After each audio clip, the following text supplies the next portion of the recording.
Today I'm going to show you how to make fettuccine pasta. So what you're going to need is 2 cups of flour, 2 whole eggs, and then 6 yolks, 1 tablespoon of olive oil, and a pinch of salt.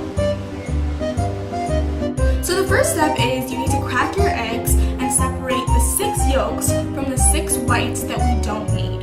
But we do need 2 whole eggs, and with that you're going to need the 6 yolks. So the easiest way I find to separate the yolks the fastest is to crack all of those 6 eggs into one bowl and crack the 2 eggs into a separate bowl, and then take your hands and just scoop out the yolk from one bowl and put it into another one. So you just kind of scoop it out and then put it into here. So this is going to be all the liquid that we need for the pasta, and for the 6 extra yolks you could just set them aside and use them for later. Maybe you could use your whites to make them into an omelet or a face mask. Anything you want to do, boo? So once you have separated all of your whites from your yolks, you can put that aside. We're not going to need that anymore. And what I like to do is basically mix all of my eggs and olive oil together, so it's much easier to incorporate with the flour when I'm making the dough. So you're going to need 1 tablespoon of olive oil,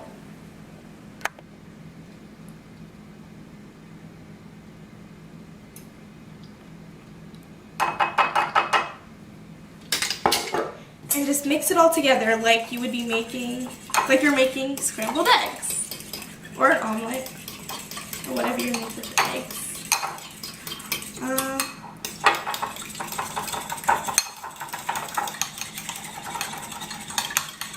I like combining it well, so it's a lot easier to put into the flour when I'm making my dough. I find it ends up being one more homogeneous.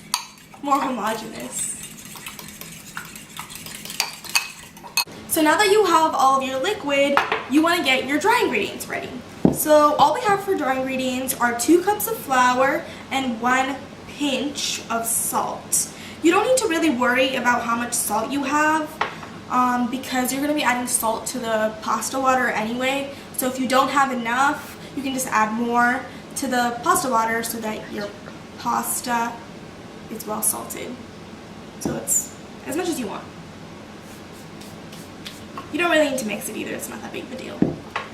Next, so now we need to incorporate the liquid and the dry ingredients. So you want to find a clean space on your countertop or a cutting board or anything like that, and you're going to pour out your flour.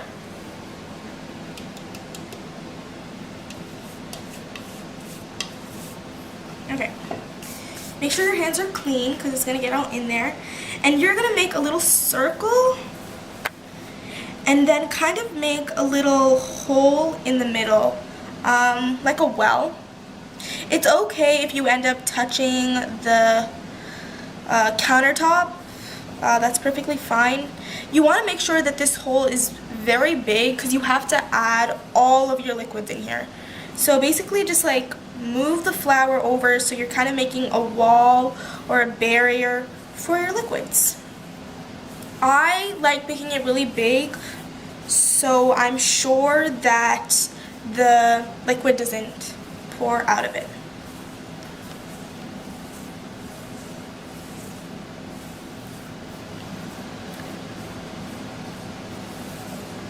Why do I like to make pasta? I like to make pasta because pasta is my favorite food. It's like great. You have cheese, you have carbs.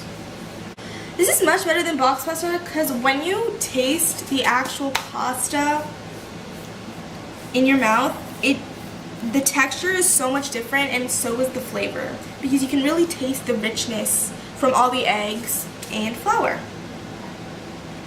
So next, once you've got this beautiful circle or well, you want to take your liquids. So this is the olive oil, egg liquid that we mixed together. And you want to just pour it in. It is perfectly fine if it falls through. That's okay. You can just mix it all together. Mine did not fall through, which is great. So you want to take a fork. I find it easiest with a fork instead of a whisk, but if you want to use a whisk, you can use a whisk. And you basically want to just slowly mix the flour in with your liquid. So you shave some flour off of the wall that you made, and you just mix and mix. And at some point, it takes a little bit of time, but at some point, you'll end up having all the flour mixed into it.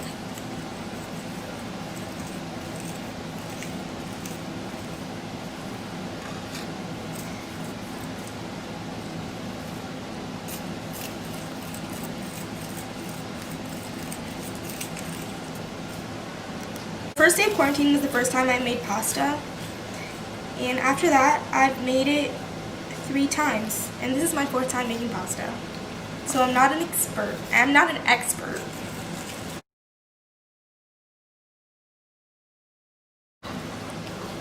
Okay, so as you can see, like, it's getting a little hard to mix with the fork. So once you kind of have this is kind of called a shaggy dough. It's a little bit on the wetter side, but that's okay. I find it kind of difficult to start mixing with a utensil at this point. So I kind of cover one of my hand with flour, and I just take off all the dough that was on the fork, and I'm finished with that. So now is when you want to start using your hands to incorporate the rest of the flour into what you have. You want to just get all of the flour into this liquid. You need all that flour to have gluten development so that your pasta doesn't fall apart when you boil it. Because, yeah. This is definitely going to get stuck to your fingers, but as you keep kneading, all the flour and like wet stuff that's going to be on your fingers is going to come into the dough, and it'll be perfectly fine.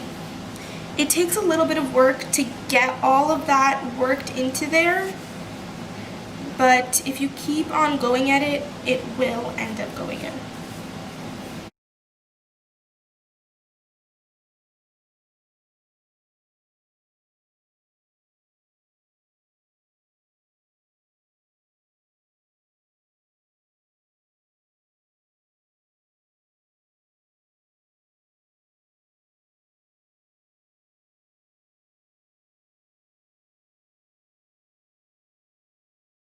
Okay, so you can kind of see that I've gotten all of my flour into my dough, and now is a point to tell if your dough is dry or if it's too wet. If it's too wet, it would be sticking to my hands, and it would be really hard for me to mix it all together. A way to go against that is to take a little bit of flour and kind of sprinkle it on your workspace, so as you're kneading it, you would be kneading the flour into your dough, and it would make it more dry. But my dough is kind of dry. You can kind of see that because it looks pretty ashy. To go against that, what I've done is I put a little water into the egg mixture bowl that I used, and you basically just kind of take your fingers and like take some of the water and just like sprinkle it and make sure your hands are a little bit wet. And this really helps get the liquid into the bowl. This also helps kind of get the rest of the flour that is on your surface so that it would be a nice texture. You can already see that the dryness of my dough is going away. It's not as ashy. Right. Okay, so once you get all the ingredients together, you need to make sure that you knead your mixture, your dough, for at least 10 minutes.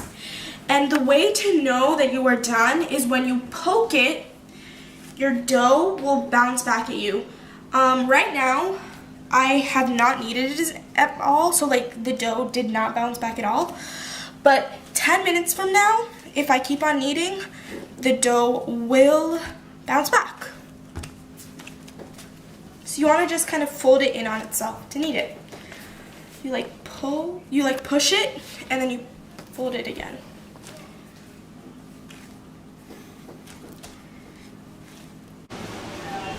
Okay, so I've kneaded for 10 minutes, and the texture of my pasta dough is kind of like, it looks like Play-Doh, and it feels like a little bit harder than Play-Doh.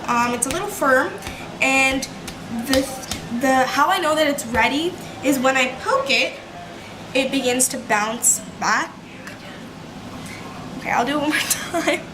See, look, you can kind of see that it's starting to bounce back. It doesn't have to bounce back all the way. But yeah, so this is how I know that it's done. I've kneaded it for 12 minutes now, so I know that there's more than enough gluten development. So I'm just gonna put it into a little ball, kind of like that. Cute. And I'm gonna cover it in cling wrap.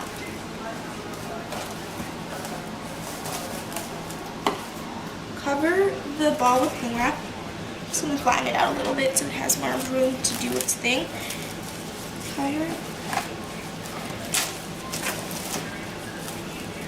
You want to make sure that it's fully covered because you really don't want it to dry out.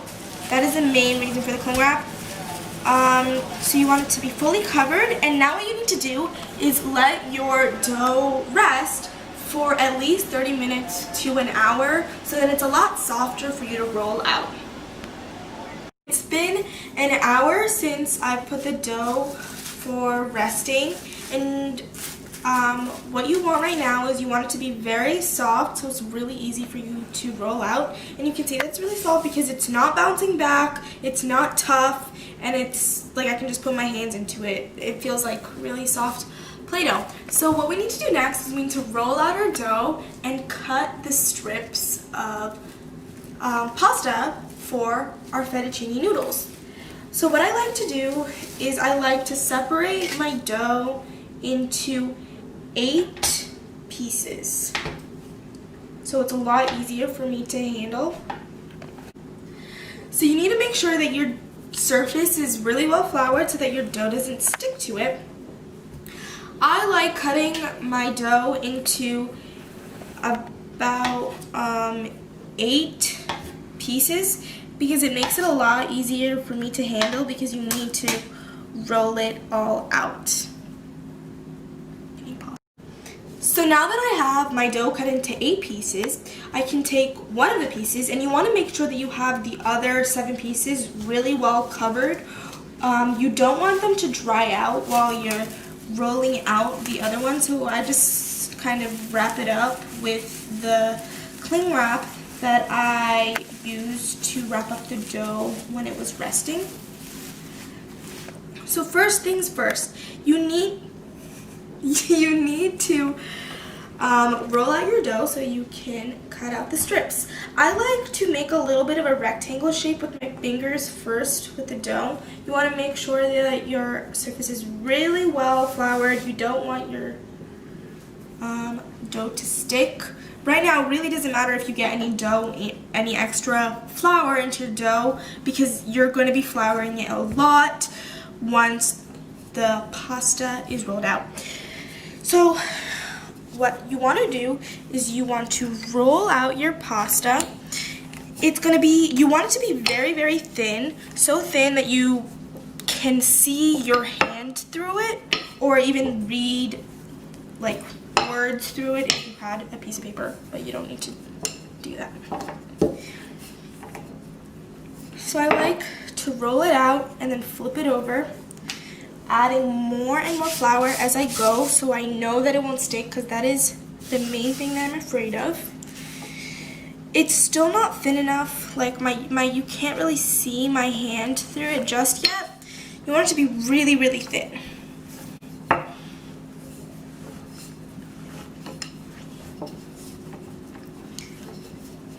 takes a little bit of time and it's a little tough, but if you keep on going at it, it will end up being good enough.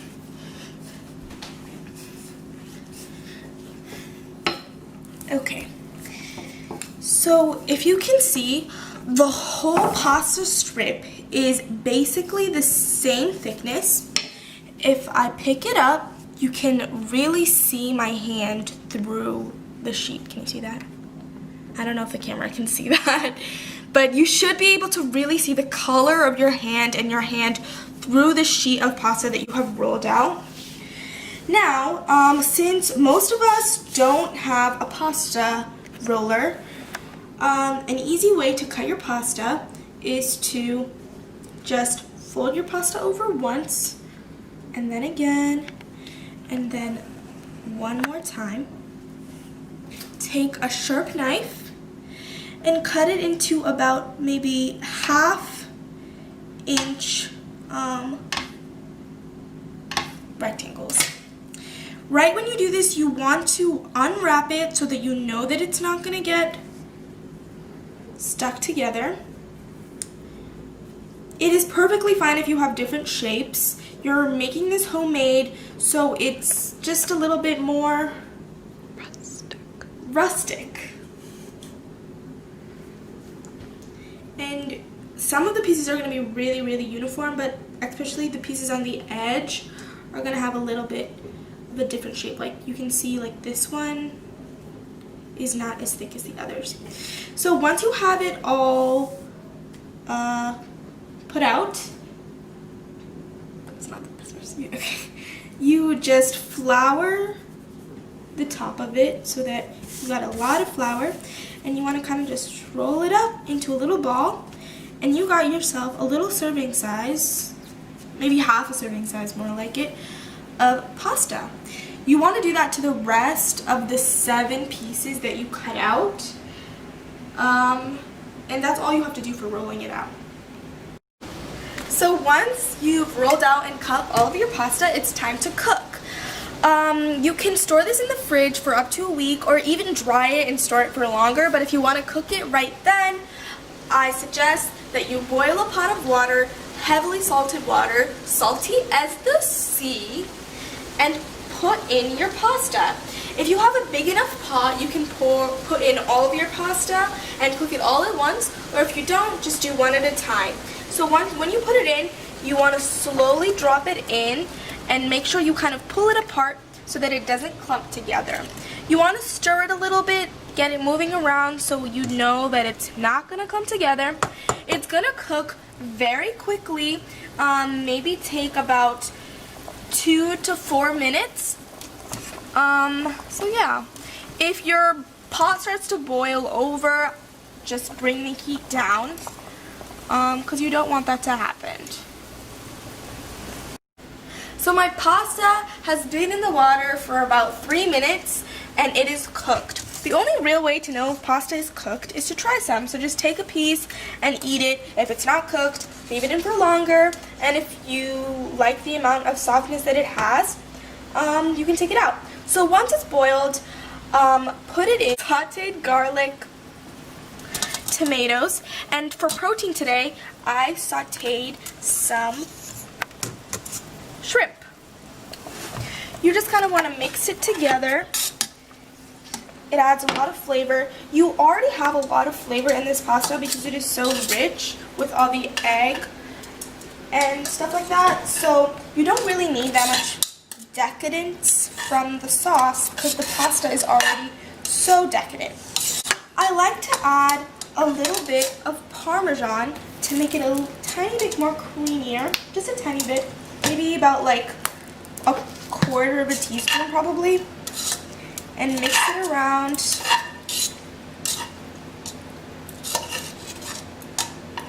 And now all you want to do is just plate it.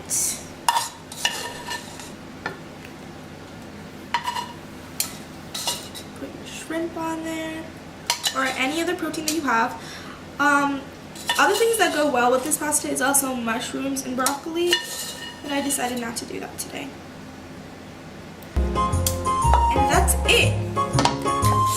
That is how you can make homemade fettuccine pasta. It's really good for a nice dinner. You can serve like 4 to 6 people. It tastes really good.